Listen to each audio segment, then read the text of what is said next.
Price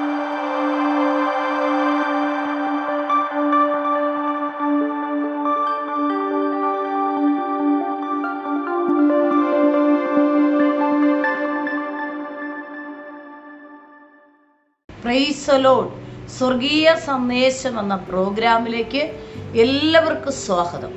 പ്രിയ ദൈവമക്കളെ, ഇന്നത്തെ എപ്പിസോഡിൽ ഞാൻ നിങ്ങളുമായി പങ്കുവയ്ക്കുന്ന വിഷയം ഒരു ദൈവഭക്തൻ്റെ ആഴമായിട്ടുള്ള ദൈവത്തിലുള്ള ആശ്രയം.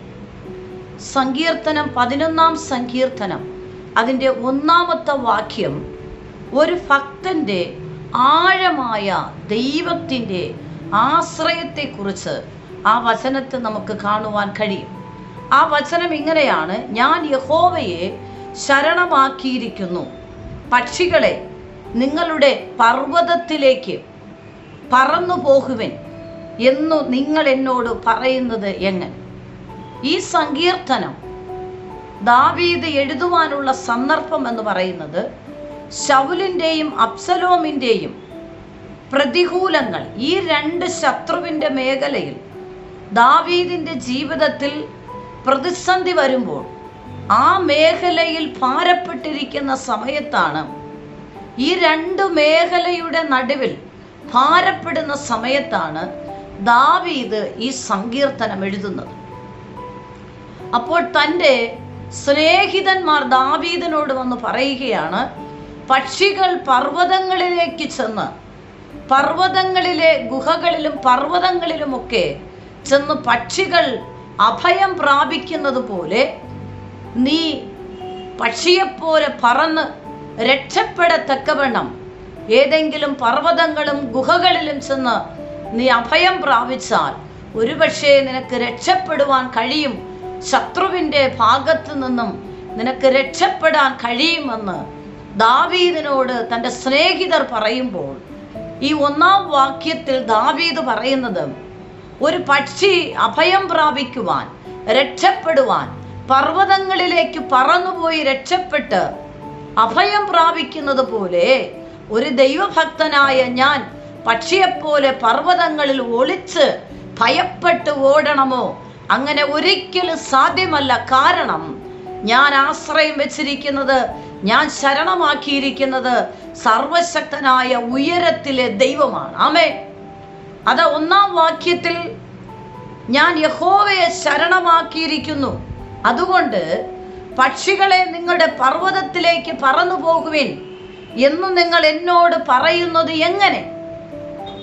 ഞാനൊരു പക്ഷി പറന്നുപോയി രക്ഷപ്പെടുവാൻ അഭയം പ്രാപിച്ച് പർവ്വതങ്ങളിൽ പോകുന്നത് പോലെ അങ്ങനെ പോകുവാനല്ല ദൈവത്തിൻ്റെ ഭക്തന്റെ ജീവിതത്തിൽ ക്രിസ്തുവെന്ന പാറമേൽ അടിസ്ഥാനമിട്ട് ശരണം പ്രാപിച്ചിരിക്കുന്ന എൻ്റെ ജീവിതത്തിൽ ഒരു പക്ഷിയെപ്പോലെ ശത്രുവിനെ കണ്ട് പേടിച്ചോടുന്നത് ഞാൻ എങ്ങനെയാണ്? കാരണം ഞാൻ ശരണമാക്കിയിരിക്കുന്നത്, അതായത് ഞാൻ ആഴമായി ആശ്രയം വെച്ചിരിക്കുന്നത്, ഞാൻ ആഴമായി വിശ്വസിച്ചിരിക്കുന്നത് എൻ്റെ ഉയരത്തിലെ ദൈവത്തിൻ്റെ സന്നിധിയിലാണ്. ആമേൻ.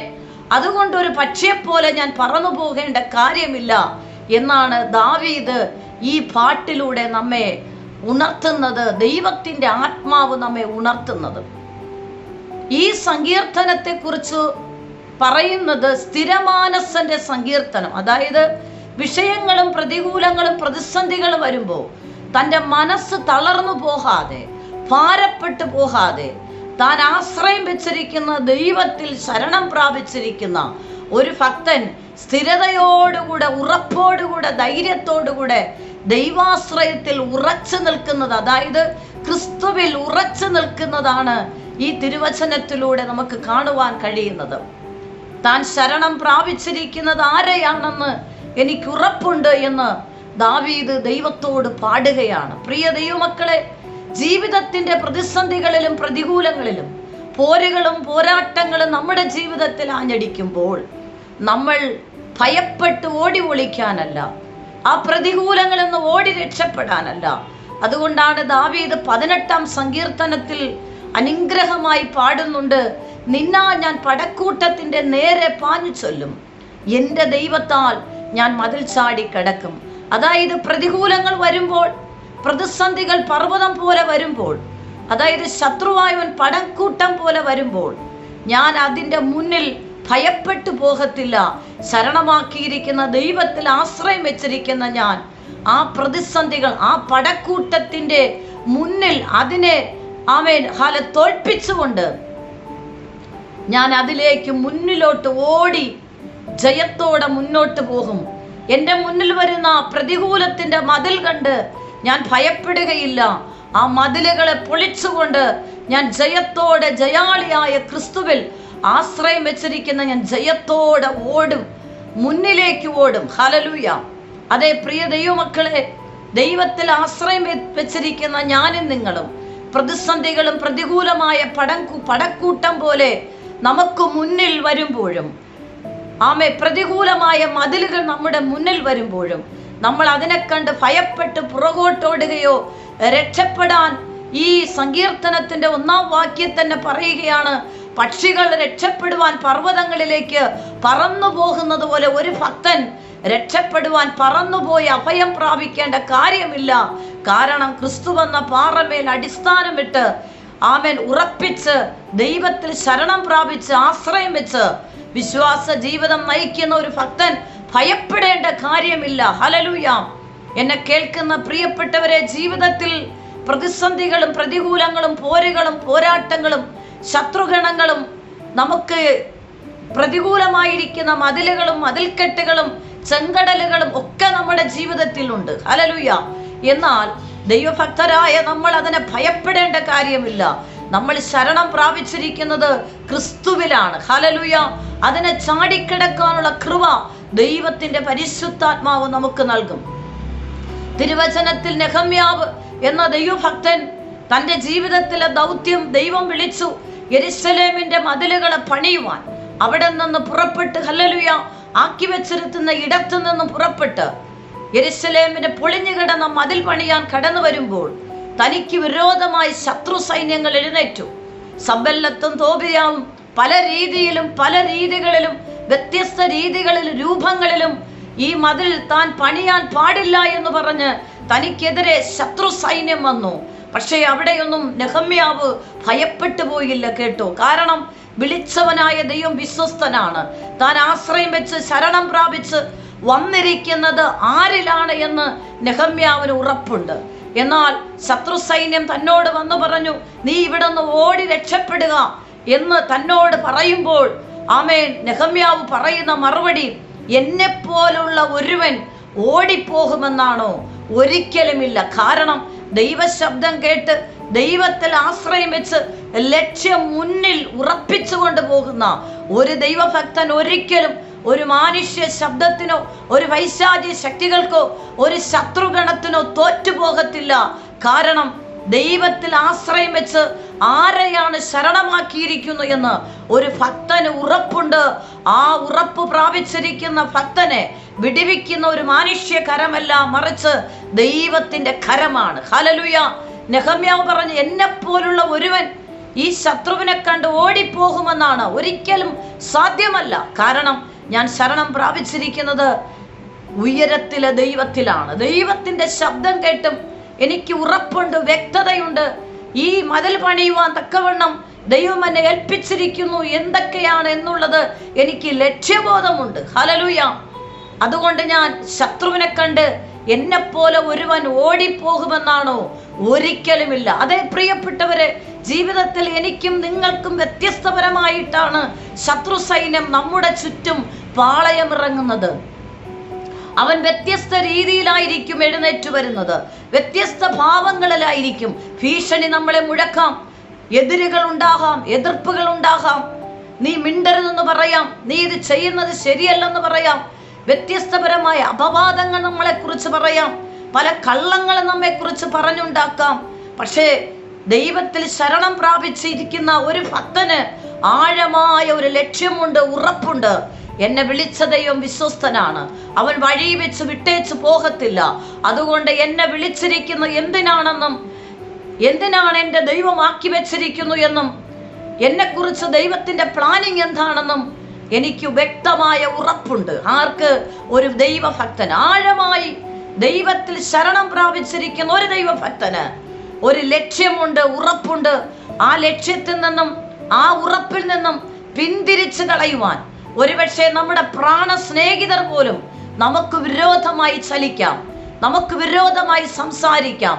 പക്ഷെ അവിടെയൊന്നും ഒരു ദൈവഭക്തൻ പതറിപ്പോകരുത്, പേടിച്ചു പോകരുത്, അധൈര്യപ്പെട്ടു പോകരുത്. ശരണമാക്കിയിരിക്കുന്ന ക്രിസ്തു എന്ന പാറമേ നീ ഉറച്ചു നിൽക്കുക. യഹോവ എന്ന യാഗിൻ ശാശ്വതമായൊരു പാറയുള്ളതിനാൽ യഹോവയിൽ എന്നേക്കും ആശ്രയിപ്പിൻ. അതേ പ്രിയ ദൈവമക്കളെ, നീ തളർന്നു പോകേണ്ടവനല്ല, നീ ഭാരപ്പെട്ടു പോകേണ്ടവനല്ല, ശത്രുവിനെ കണ്ട് ഭയപ്പെട്ട് ലജ്ജിച്ച് പേടിച്ചോടുവാനല്ല. ഈ സങ്കീർത്തനത്തിന്റെ 11:1 വ്യക്തമായിട്ട് ദാവീദ് പറയുന്നു, യഹോവയിൽ ശരണം പ്രാപിച്ചിരിക്കുന്ന ഞാൻ ഒരു പക്ഷിയെപ്പോലെ പറന്ന് പേടിച്ച് അഭയം പ്രാപിക്കുവാൻ പർവ്വതങ്ങളിൽ പറന്നു പോകണമെന്നാണോ നിങ്ങൾ എന്നോട് പറയുന്നത്? ഒരിക്കലുമല്ല. ഞാൻ ആശ്രയം വെച്ചിരിക്കുന്ന, ശരണമാക്കിയിരിക്കുന്ന കർത്താവിനെ വിടിവിപ്പാൻ ശക്തനാണ്. അതുകൊണ്ട് ഞാൻ ഭയപ്പെട്ടു ഓടുവാനുള്ളവനല്ല. ഹല്ലേലൂയ. ഒരുപക്ഷെ ചില സന്ദർഭങ്ങളിലൊക്കെ ദൈവത്തിന്റെ പരിശുദ്ധാത്മ നിർദ്ദേശം ലഭിച്ച് ചില പ്രതികൂലങ്ങളിൽ നിന്നും അകന്നു നിൽക്കുവാൻ ദൈവാത്മാവ് നമുക്ക് നിർദ്ദേശം നൽകും. ആ നിർദ്ദേശപ്രകാരം ചിലരിൽ നിന്നും അകന്നിരിക്കാം, ചിലരിൽ നിന്നും മാറിയിരിക്കാം, ചിലരിൽ നിന്ന് നമ്മൾ മിണ്ടാതെ ഇരിക്കാം. അത് ദൈവത്തിന്റെ പ്ലാനിങ് പ്രകാരം ദൈവത്തിന്റെ ആത്മാവ് നിർദ്ദേശിക്കുന്ന പോലെ നമ്മൾ ചെയ്യുന്നതാണ്. അല്ലാതെ ഒരു ശത്രുവിനെ ഭയപ്പെട്ട് ദൈവം നമ്മിലൂടെ ചെയ്യുവാൻ ആഗ്രഹിക്കുന്നതും എന്നിലും നിങ്ങളിലൂടെ ദൈവം ചെയ്യാൻ ആഗ്രഹിക്കുന്ന ദൗത്യങ്ങളിൽ ചെയ്യരുതെന്ന അസൂയയുടെ മണ്ഡലങ്ങളും ശത്രുവിന്റെ പക്ഷങ്ങളും വാദിക്കുമ്പോൾ അത് കണ്ട് ഭയപ്പെട്ട ഒരു പക്ഷിയെപ്പോലെ പേടിച്ചോടി എവിടെയെങ്കിലും ചെന്ന് ഒതുങ്ങി ഒളിച്ചു പാർക്കുവാനുള്ളവനല്ല ഒരു ദൈവഭക്തൻ. ഒരു ദൈവഭക്തന്റെ ആഴമായ വിശ്വാസം ആമേൻ ക്രിസ്തുവിലാണ്. ഹല്ലേലൂയ. ആഴമായിട്ട് ദൈവത്തിലുള്ള ശരണം, ആഴമായിട്ടുള്ള ദൈവത്തിലുള്ള ആശ്രയമാണ് ജീവിതത്തിന്റെ ഏതൊരു പ്രതിസന്ധിയിലും ഒരു ദൈവഭക്തനെ ജയിപ്പാൻ കൃപ നൽകുന്നത്. ദൈവത്തിന്റെ പരിശുദ്ധാത്മാവ് നമ്മളെ സഹായിക്കും.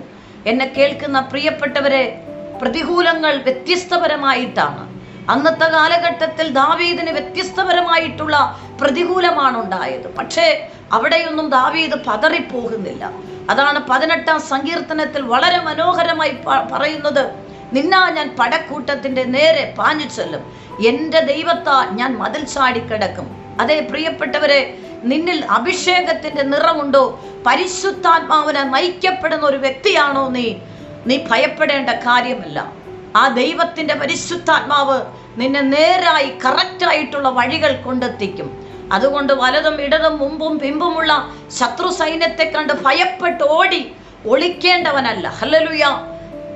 അങ്ങനെയാണെങ്കിൽ നമുക്കൊരു സംശയം ഉണ്ടാകും, ഏലിയാ പ്രവാചകൻ ഒളിച്ചതെന്ന് പാർത്തു. പ്രിയപ്പെട്ടവരെ, അത് ദൈവത്തിന്റെ ചില നിയോഗപ്രകാരം ദൈവം ചിലരോട് ചില സമയത്ത് ഒന്ന് മറഞ്ഞിരിക്കാൻ പറയും. അത് ദൈവത്തിന്റെ പ്രവൃത്തികൾക്കാണ്. അല്ലാതെ ശത്രുവിനെ കണ്ട് ഭയപ്പെടുവാനല്ല ദൈവവചനം നമ്മെ പഠിപ്പിക്കുന്നത്. ഏത് പ്രതികൂലങ്ങളിലും ജയിച്ചു കയറുവാൻ. അതാണ് ദൈവവചനം പഠിപ്പിക്കുന്നത്. ലോകത്തിൽ നിങ്ങൾക്ക് കഷ്ടമുണ്ടെങ്കിലും ധൈര്യപ്പെടുവിൻ, ഞാൻ ലോകത്തെ ജയിച്ചിരിക്കുന്നു. ആര്? കർത്താവായ യേശു ലോകത്തെ ജയിച്ചിരിക്കുന്നത് കൊണ്ട് എനിക്കും നിങ്ങൾക്കും ജയമുണ്ട്. ഹല്ലേലൂയ. നമ്മൾ തോൽക്കുന്നവരല്ല, നമ്മുടെ കർത്താവ് ജയിച്ചവനാണ്. അതുകൊണ്ട് പ്രതിസന്ധികളിലും പ്രതികൂലങ്ങളിലും ഭയപ്പെട്ട് ഓടുവാനല്ല, ആ ശരണമാക്കിയിരിക്കുന്ന ക്രിസ്തുവിൽ നീ ഉറച്ചു നിൽക്കുക. വ്യത്യസ്തപരമായ എതിരുകളും എതിർപ്പുകളും ശത്രുഗണം നിനക്ക് മുന്നിലും പിന്നിലും വലതും ഇടതും ഒക്കെ ഉണ്ടായിരിക്കാം. പക്ഷേ നീ ഭയപ്പെടേണ്ട. ആ കർത്താവായ യേശുവിൽ ശരണം പ്രാപിക്ക്. ആഴമായിട്ട് നീ ഉറയ്ക്ക്. ആഴമായിട്ട് നിന്റെ ഹൃദയം ക്രിസ്തു വിശ്വാസത്തിൽ ഉറപ്പിക്ക്. ദൈവത്തിന്റെ പരിശുദ്ധാത്മാവ് ശത്രുവിന്റെ മണ്ഡലങ്ങൾ നിന്നിൽ നിന്ന് ഇടറി വീഴും. ഹല്ലേലൂയ. ശത്രു നിന്നിൽ നിന്ന് ഇടറി വീഴും. നീ ലജ്ജിക്കുവാൻ അനുവദിക്കത്തില്ല. അതാണ് 34-ാം സങ്കീർത്തനം 5-ാം വാക്യം പറയുന്നു, അവങ്കിലേക്ക് നോക്കിയവർ പ്രകാശിതരായി, അവരുടെ മുഖം ലജ്ജിച്ചു പോകാൻ അനുവദിക്കത്തില്ല. യഹോവയിൽ ശരണമാക്കി ആഴമായി അടിയുറച്ചു നിൽക്കുന്ന ഒരു ഭക്തന്റെ തിരുമുഖം, ഒരു ഭക്തന്റെ മുഖം ലജ്ജിച്ച് തലതാഴ്ത്തുവാൻ സർവശക്തനായ ദൈവം അനുവദിക്കത്തില്ല. ആമേൻ. എന്നെ കേൾക്കുന്ന പ്രിയപ്പെട്ടവരെ, ഒത്തിരി ഭീഷണികളും പ്രതികൂലങ്ങളും ഒക്കെ നിങ്ങളുടെ മുന്നിലുണ്ടായിരിക്കാം. ഇതൊന്നും കണ്ട് നിങ്ങൾ ഭയപ്പെടേണ്ട. നമ്മെ നടത്തുന്ന ആ ക്രിസ്തുവിൽ നിങ്ങൾ ശരണം പ്രാപിക്കുക. ആ ക്രിസ്തുവിൽ നിങ്ങൾ ഉറച്ചു നിൽക്കുക. സർവശക്തനായ ദൈവം നിങ്ങൾക്ക് വേണ്ടി വഴികളെ തുറക്കും. നിങ്ങളെക്കുറിച്ച് ദൈവത്തിന്റെ പ്ലാനിങ് എന്താണോ അത് തന്നെ നടക്കും. ശത്രു എങ്ങനെ വാദിച്ചാലും അവൻ തോറ്റുപോകും. ശത്രു സൈന്യം ഇടേറി വീഴുമെന്നാണ് ദൈവവചനം പഠിപ്പിക്കുന്നത്. യിരെമ്യാവിന്റെ പുസ്തകം 20-ാം അധ്യായം അതിന്റെ സ്തോത്രം ഹല്ലേലൂയ 10-11 വാക്യം നമ്മൾ പഠിക്കുമ്പോൾ നമ്മുടെ മുന്നിലുള്ള ശത്രു സൈന്യം ഇടേറി വീഴുമെന്നാണ്. ഹല്ലേലൂയ. മഹാവീരനായ ദൈവം നമ്മോടുകൂടെ ഉള്ളതുകൊണ്ട് നമുക്ക് ജയമുണ്ട്. ശത്രു ഇടേറി വീഴുമെന്നാണ്. എന്നെയും നിന്നെയും നശിപ്പിക്കാനും തോൽപ്പിക്കുവാനും നിന്ദിക്കുവാനും പഠിക്കുവാനും പരിഹസിക്കുവാനും ഒരു കൂട്ടം സമൂഹം, ശത്രുവിന്റെ കൂട്ടം നമ്മുടെ മുന്നിൽ എഴുന്നേറ്റാലും വിളിച്ച ദൈവം വിശ്വസ്തനാണ്. ആമേൻ. നമ്മൾ ആരിലാണ് ശരണം പ്രാപിച്ചിരിക്കുന്നു എന്നുള്ള ദൃഢനിശ്ചയം, ഉറപ്പും ആഴമായ വിശ്വാസം ഉണ്ടായാൽ മാത്രം മതി. ദൈവത്തിന്റെ പരിശുദ്ധാത്മാവിനാൽ പ്രകാരം ആത്മാവ് നയിക്കുന്നത് പോലെ നീ മുന്നോട്ട് പോകുക. സർവശക്തനായ ദൈവം നിനക്ക് ജയം തന്നെ നൽകും. നീ തോൽക്കയില്ല, നീ ജയിക്കുക തന്നെ ചെയ്യും. ആമേൻ. ഒരിക്കൽ ഒരു കർത്താവ് യേശുവിൽ വിശ്വസിച്ച് കുടുംബമായി ദൈവത്തിൽ ആശ്രയിക്കുന്ന ഒരു കുടുംബം, ഒരു വിശ്വാസിയായ ഒരു മകൻ. ആ മകന്റെ ജീവിതത്തിൽ അവർക്കൊരു ചെറിയ ഭവനമുണ്ട്. ഒരു ചെറിയ ഭവനമാണ്, അല്പസ്ഥലമേ ഉള്ളൂ. പക്ഷേ അതിനെ ഒന്ന് ഭദ്രമാക്കി നന്നായിട്ടിടണമെന്ന് ആഗ്രഹിച്ച് 4 ചുറ്റും ഒരു മതിൽ കെട്ടുവാൻ തീരുമാനിച്ചു. ദൈവത്തിൽ ആശ്രയം വെച്ച് ശരണം പ്രാപിച്ച് വളരെ ന്യായമായി നീതിയോടുകൂടെ ആ മതിൽ കെട്ടുവാൻ ആരംഭിച്ചു. പക്ഷേ അസൂയ കൊണ്ട് ശത്രു സൈന്യത്തിന് ഒത്തിരി വസ്തുക്കളും ഒത്തിരി ഭൂമിയും ഒത്തിരിയൊക്കെ വിശാലത ഉള്ളവർക്ക് ചെറിയ ചെറിയ പാവപ്പെട്ടവരെ കാണുമ്പോൾ വളരെ അസൂയകളാണ്.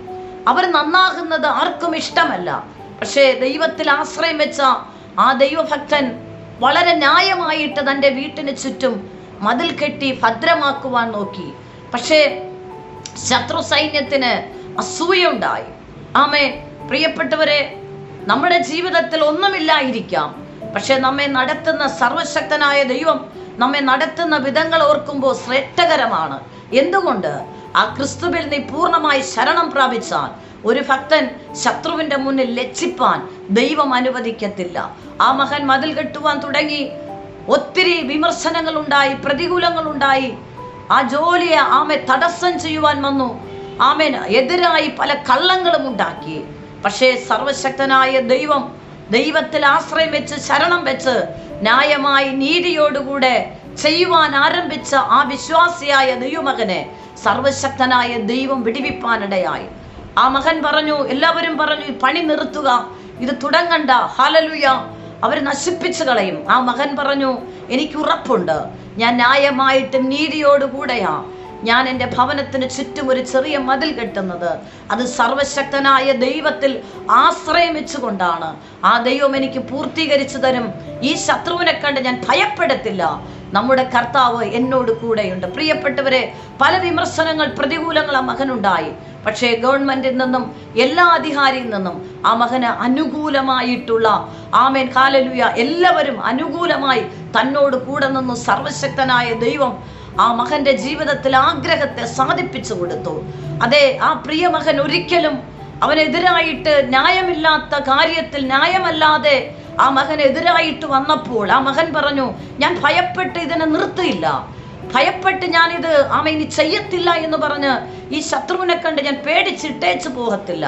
അതേ പ്രിയ ദൈവമക്കളെ, നമ്മൾ ശരണമാക്കിയിരിക്കുന്ന കർത്താവിൽ നീ പൂർണ്ണമായി ഉറച്ചു നിൽക്ക്. നമുക്ക് ചുറ്റും വ്യത്യസ്ത രീതിയിൽ അസൂയകൾ കൊണ്ടോ നന്നാകാൻ അനുവദിക്കാതെയോ ഏതൊക്കെ രീതിയിൽ ശത്രു സൈന്യം വ്യത്യസ്ത രീതിയിൽ പല വിമർശനങ്ങളും കള്ളങ്ങളും ഉയർത്തി തടയുവാൻ നോക്കുമ്പോൾ നീ ശരണമാക്കിയിരിക്കുന്ന ക്രിസ്തുവിൽ ആഴമായി ഉറച്ചുകൊണ്ട് ദൈവം നിന്നെ ആക്കി വെച്ചിരിക്കുന്ന ഇടങ്ങളിൽ വിശ്വസ്തയോടെ ദൈവത്തിൽ ആശ്രയിച്ചുകൊണ്ട് നിന്റെ ഓരോ സ്റ്റെപ്പുകൾ നീ ചെയ്താൽ മതി.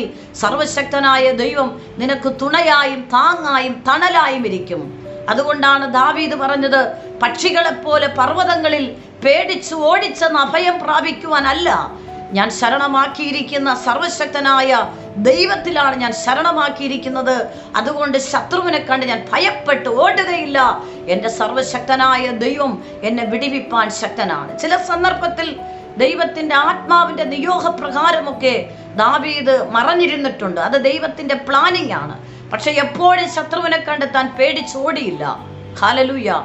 കാരണം താൻ ശരണം പ്രാപിച്ചിരിക്കുന്ന ക്രിസ്തുവിൽ ഉറച്ചു നിൽക്കുന്ന ഒരു ഭക്തൻ ഒരിക്കലും മാനുഷ്യമായോ പൈശാചിപരമായ വെല്ലുവിളികൾ ഭയപ്പെട്ടു പോകുകയില്ല. ആശ്രയം വെച്ചിരിക്കുന്ന ക്രിസ്തുവിലാണെങ്കിൽ നീ ധൈര്യത്തോടെ നിൽക്ക്. സകല പ്രതിസന്ധികളെ ജയിക്കുവാൻ ഒരു ദൈവഭക്തനെ ദൈവത്തിന്റെ പരിശുദ്ധാത്മാവ് ബലപ്പെടുത്തും. എന്നെ കേൾക്കുന്ന പ്രിയപ്പെട്ടവരെ, നിങ്ങൾക്ക് ഏതെങ്കിലും ഭീഷണികളോ പ്രതികൂലങ്ങളോ പോരുകൾ ഉണ്ടെങ്കിൽ നിങ്ങൾ ഭാരപ്പെടേണ്ട. ശരണമാക്കിയിരിക്കുന്ന ക്രിസ്തുവിൽ നീ ഉറച്ചു നിൽക്ക്. നീ ധൈര്യത്തോടെ നിൽക്ക്. ദൈവത്തിന്റെ പരിശുദ്ധാത്മാവ് നിന്നെ സഹായിക്കും. നീ തോൽക്കയില്ല. നിനക്ക് ജയം നൽകുന്ന മഹാവീരനായ ദൈവം എന്നോടും നിന്നോടും കൂടെയുണ്ട്. ശത്രു ഇടറി വീഴും. ഹല്ലേലൂയ. ഈ തിരുവചന പ്രകാരം ദൈവത്തിന്റെ പരിശുദ്ധാത്മാവ് നിങ്ങളുടെ ഹൃദയങ്ങൾ ആശ്വസിപ്പിക്കട്ടെ, ബലപ്പെടുത്തട്ടെ. ശത്രുവിനെ കണ്ട് ഭയപ്പെടേണ്ട. ക്രിസ്തുവിൽ നീ ആഴമായി ഉറച്ചു നിൽക്ക്. ദൈവത്തിന്റെ പരിശുദ്ധാത്മാവ് നിന്റെ എല്ലാ പ്രശ്നങ്ങൾക്കും പരിഹാരം നൽകും.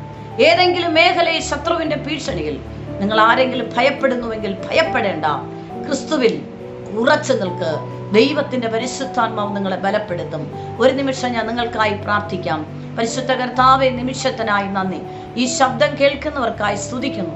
ഒരു ശത്രുഗണത്തെ കണ്ട് ഭയപ്പെടുവാനല്ല, ധൈര്യത്തോടെ ക്രിസ്തുവിൽ ഉറച്ചു നിന്ന് ജയത്തോടെ മുന്നേറുവാൻ ഈ ദൈവജനത്തെ സഹായിക്കണം. രോഗികളായിരിക്കുന്നവർ ഇപ്പോൾ സൗഖ്യമാകട്ടെ. എല്ലാ പ്രശ്നങ്ങൾക്കും പരിഹാരങ്ങൾ ലഭിക്കട്ടെ. സാമ്പത്തിക മേഖലയിൽ ഭാരപ്പെടുന്നവർക്ക് വിടുതൽ ലഭിക്കട്ടെ. യേശു ക്രിസ്തുവിന്റെ നാമത്തിൽ തന്നെ. ആമേൻ, ആമേൻ, ആമേൻ. God bless you. ആമേൻ. നിങ്ങൾക്കൊരു പ്രാർത്ഥന വിഷയമുണ്ടെങ്കിൽ ഈ സ്ക്രീനിൽ കാണുന്ന നമ്പറിൽ ഞങ്ങളെ കോൺടാക്റ്റ് ചെയ്യുക. ഞങ്ങൾ നിങ്ങൾക്ക് വേണ്ടി പ്രാർത്ഥിക്കും. എല്ലാ ആഴ്ചയിലും തിങ്കളും ശനിയുമാണ് ഈ സന്ദേശം നിങ്ങൾക്ക് ലഭ്യമായിരിക്കുന്നത്. ഈ സന്ദേശം മറ്റുള്ളവരുമായി നിങ്ങൾ പങ്കുവയ്ക്കണം. ഈ ചാനൽ ഇതുവരെ സബ്സ്ക്രൈബ് ചെയ്തിട്ടില്ല എങ്കിൽ സബ്സ്ക്രൈബ് ചെയ്യുക. ദൈവരാജ്യത്തിനായി നമുക്ക് ഒരുമിച്ച് കൈകോർക്കാം. കർത്താവ് നിങ്ങളെ ധാരാളമായി അനുഗ്രഹിക്കുമാറാകട്ടെ. ആമേൻ.